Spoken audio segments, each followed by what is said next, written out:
Hello friends.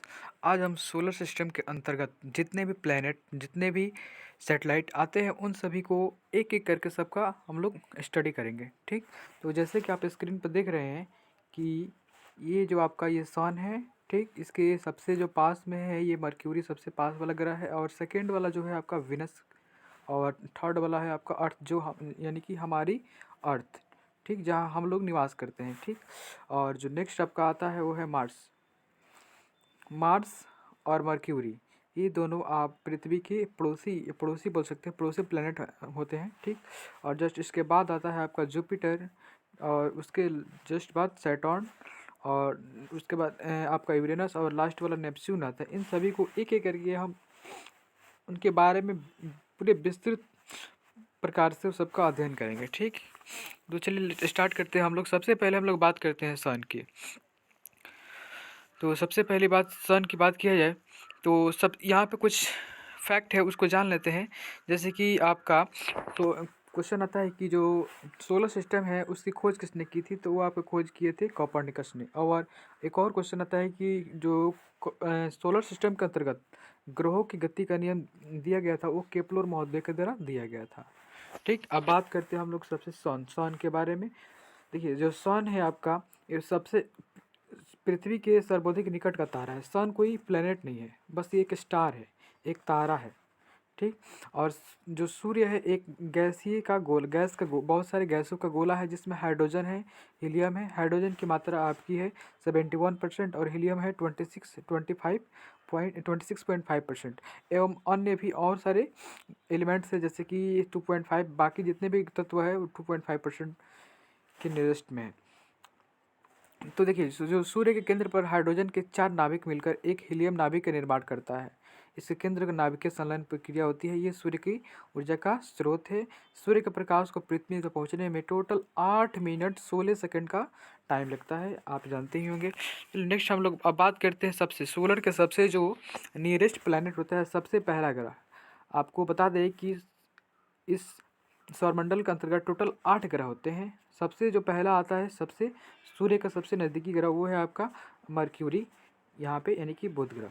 ये सौरमंडल का यह सबसे छोटा ग्रह है और सूर्य का सबसे निकट वाला ग्रह है। ठीक, और बात कर रहा है यहाँ पे, इस ग्रह पर दिन अति गर्म और रात जो होती है बर्फीली होती है। जो आपका बुध ग्रह है यानी कि मर्क्यूरी है, वो सूर्य की परिक्रमा सबसे कम केवल 88 दिनों में पूरा कर लेती है। यानी कि सूर्य के चारों बगल, यानी कि सूर्य की परिक्रमा करने में टोटल 88 यानी 88 दिन लगता है इस प्लेनेट को। इस ग्रह पर कोई भी वायुमंडल नहीं है, यहाँ पर कोई एटमॉस्फेयर नहीं है, इसलिए यहाँ पर जीवन जो है यानी कि लाइफ संभव नहीं है, पॉसिबल नहीं। इस ग्रह का कोई भी उपग्रह नहीं है, यानी इसका कोई भी, जैसे पृथ्वी का सेटेलाइट मून है, वैसे ही इसका कोई भी सेटेलाइट नहीं है। नेक्स्ट अब हम बात करते हैं, नेक्स्ट आपका आता है शुक्र ग्रह। जो सेकेंड आपका प्लेनेट है वो आपका है शुक्र ग्रह। यह पृथ्वी के सबसे निकट का ग्रह है, पृथ्वी के निकट का ग्रह है। इसको हम लोग पड़ोसी, पृथ्वी का पड़ोसी यानी कि नेबर प्लैनेट भी बोल सकते हैं। और पूरे सौरमंडल में सबसे चमकीला और सबसे ग्रह यही है। इस ग्रह को हम लोग सब चमकीला ग्रह भी कहते हैं। ठीक, सूर्य अन्य ग्रहों के विपरीत सूर्य अन्य ग्रहों के विपरीत सूर्य की परिक्रमा पूर्व के पश्चिम पश्चिम की ओर लगाता है। ये एक ऐसा ग्रह है जो सूर्य की परिक्रमा करता है तो ये पूर्व से पश्चिम की ओर लगाते हैं, बल्कि बाकी जितने भी ग्रह है, एक वरुण भी है, शुक्र और वरुण को छोड़कर बाकी जितने भी ग्रह है ना, वो सूर्य की परिक्रमा जो है पश्चिम से पूर्व की ओर लगाते हैं, बल्कि शुक्र और वरुण जो 2 ग्रह है वो यानी कि सूर्य की परिक्रमा पूरब से पश्चिम की ओर लगाते हैं। इसलिए जो सूर्योदय होता है यानी कि पश्चिम की तरह होता है और सूर्यास्त पूरब की होता है। ठीक, इस ग्रह को हम लोग इवनिंग स्टार भी बोलते हैं और मॉर्निंग स्टार, यानी कि सुबह का तारा और शाम का तारा भी कहते हैं। इसके आकार घनत्व में पृथ्वी के समान है, ये पृथ्वी के बराबर ही है। ठीक, घनत्व की बात करते थे। ठीक, इसलिए इस कई नामों से जानते हैं, जैसे कि अर्थ ट्विन, पृथ्वी के जुड़वा बहन भी बोलते हैं इसको हम लोग, शुक्र ग्रह को। इस ग्रह का कोई भी उपग्रह नहीं है। ठीक, इसका भी कोई सैटेलाइट नहीं है। इस ग्रह के वायुमंडल में 95% CO2, 95% CO2 है, और 3.5% नाइट्रोजन है। अब देखिए हम लोग बात करते हैं, नेक्स्ट आपका जो है वो है अर्थ, जहाँ हम लोग का निवास करते हैं। ये हमारी प्लेनेट की बात है। यहाँ पे देखिए कह रहा है कि यह सौरमंडल का एक एकमात्र ग्रह है जहाँ पर जीवन है। पृथ्वी के विषुवत व्यास और ध्रुवीय विकास के बीच लगभग 43 सेंटीमीटर का अंतर है। देखिए यहाँ पे बताया, यहाँ पे पृथ्वी अपने अक्ष पर 23.5 डिग्री झुकी हुई है और यह अपने अक्ष पर पश्चिम से पूर्व 27 किलोमीटर मिनट की गति से घूमती है और एक चक्कर 23 घंटे 56 मिनट 4 सेकंड में पूरा करती है। एक चक्कर की बात कर रहे हैं। और जल की उपस्थिति के कारण इस ग्रह को हम लोग नीला ग्रह भी कहते हैं। और पृथ्वी के एकमात्र इसका एक और मात्र एक सैटेलाइट है, वो है आपका मून। यहाँ पे कुछ एरिया ये क्या बोलते हैं, अर्थ का लेंथ और ब्रेथ की बात किया है। जो लेंथ की हाइट यानी कि अर्थ की हाइट है वहाँ पे 12,714 किलोमीटर बताई गई है और इसकी चौड़ाई यानी कि ब्रेथ की बात करेंगे तो 12,756 किलोमीटर ये बताई गई है। सब ये आपका काल्पनिक है। पृथ्वी के सूर्य की परिक्रमा करने में 365 दिन और 5 घंटे 48 मिनट और 46 सेकंड लगते हैं। ठीक, 365 दिन 6 घंटे समय लगता है। पृथ्वी के अपने अक्ष पर झुके होना तथा और सूर्य के सापेक्ष स्थिति में परिवर्तन कारण यह ऋतु में परिवर्तन को देखने को मिलता है।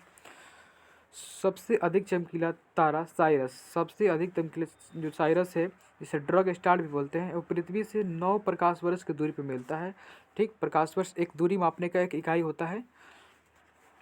सूर्य से पृथ्वी की दूरी की बात करते हैं तो सूर्य से पृथ्वी की दूरी जो है वो दो दूरी, एक अधिकतम दूरी एक न्यूनतम दूरी, वो 15.21 करोड़ किलोमीटर है जो 4 जुलाई को मापी गई को हो जाती है उतना। और न्यूनतम दूरी है जो 3 जनवरी के दिन 14.70 करोड़ किलोमीटर होता है। ठीक, 14 करोड़ 90 किलोमीटर ऐसे ही कुछ समथिंग होता है। ये सारे के सारे जो दूरी मापी गई है टोटल आपका वास्तविक नहीं है, सारे के सारे काल्पनिक है। नेक्स्ट बात करते हैं आपका मार्स ग्रह की। इसे लाल ग्रह भी कहते हैं और इस पे आयरन ऑक्साइड बहुत ज़्यादा मात्रा में होता है, इसी कारण इसका जो रंग होता है लाल होता है। ये पृथ्वी के समान अपने अक्ष से 25 डिग्री कोण पर झुकी हुई है, इसलिए यहाँ पर ऋतु परिवर्तन होता है।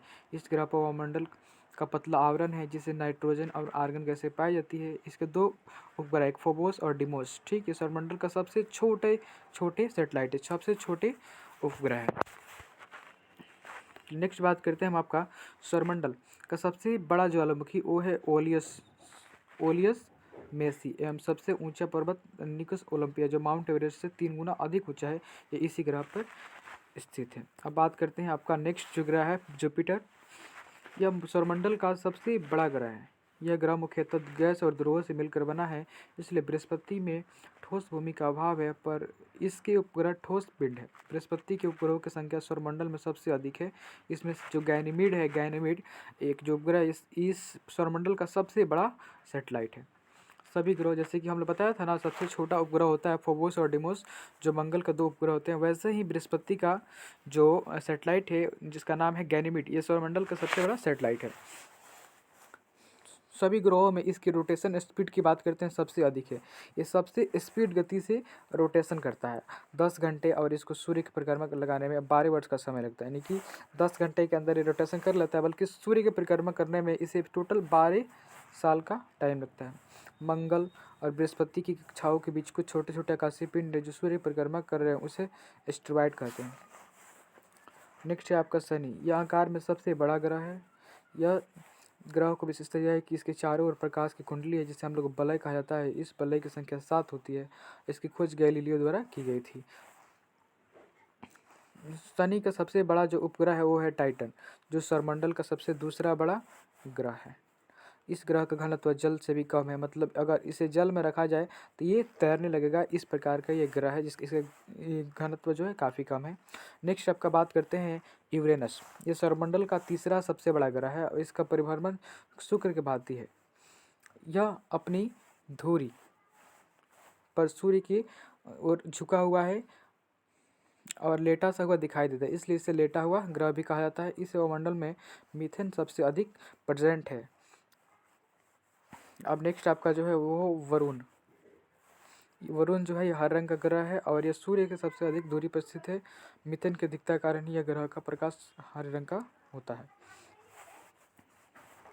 यहाँ पे कुछ आपका जो सनलाइट यानी कि सूर्य का रंग कैसे होता है, ये कुछ जब सूर्य का प्रकाश और सूर्य के प्रकाश की छाया पृथ्वी पड़ती है तो कुछ सोलर इनके सूर्य ग्रहण होता है, और जब चंद्रमा की प्रकाश पृथ्वी पड़ती है तो कुछ यानी कि चंद्र ग्रहण होता है। इस प्रकार का कुछ यहाँ पर देखिए, जो सन है ये आपका भी मैंने बताया कि मर्क्यूरी है, और ये आपका वीनस वीनस हो गया, आपका अर्थ हो गया, और ये आपका मार्स हो गया। पृथ्वी का एक सैटेलाइट है जिसका नाम है मून। ये सारा एस्ट्रॉयड बेल्ट है, ठीक। ये जुपिटर है आपका, ये सैटर्न, ये यूरेनस। अंतरिक्ष में टोटल आपका 89 तारा का मंडल है, ठीक। तारामंडल है। पृथ्वी की घूर्णन गति 27 किलोमीटर पर मीटर है, और अब पृथ्वी अपने अक्षों पर पश्चिम से पूर्व घूमती है। ये सारे ग्रह का नाम है, और इस उसके कितने कितने सैटेलाइट है उसके यहाँ पर लिखा गया है, और ये परिभ्रमण कितने दिन में करता है, उसका परिभ्रमण समय कितना है, इसके साथ ही सूर्य से इसकी दूरी कितनी है, ये सारा यहाँ पर नोट किया गया, आप देख सकते हैं और इसको नोट कर सकते हैं। नेक्स्ट आपका जो है प्लूटो की बात कर रहा है। प्लूटो भी कुछ समय पहले ये ग्रह था, बट इसको एक संस्था IAU यानी अंतर्राष्ट्रीय खगोलीय संघ के अनुसार इसको बाहर कर दिया गया 2006 के अंदर, ठीक। इसकी ग्रह की नई परिभाषा दी गई। इसे कहा जाता है कि आकाशीय पिंड और सौरमंडल ग्रह माना जाएगा। लेकिन हालांकि जो आजकल के जो वैज्ञानिक है उनका मानना है कि जो आपका प्लूटो है, हाँ वो ग्रह है, वो फिर उसको दोबारा ग्रहों की श्रेणी में रखना चाहते हैं। हालांकि कुछ दिन में ये होने वाला है, ठीक। तो ये आपका सोलर सिस्टम था, आप ये देख सकते हैं। अर्थ, मून, सैटर्न, मार्स, ये सारे आपके सोलर सिस्टम के अंतर्गत आने वाले टोटल ग्रह हैं। चलिए ठीक है, तो मिलते हैं नेक्स्ट वीडियो में। अगर आपको ये वीडियो अच्छी लगी तो लाइक करें, सब्सक्राइब करें और अपने दोस्तों के साथ शेयर करें।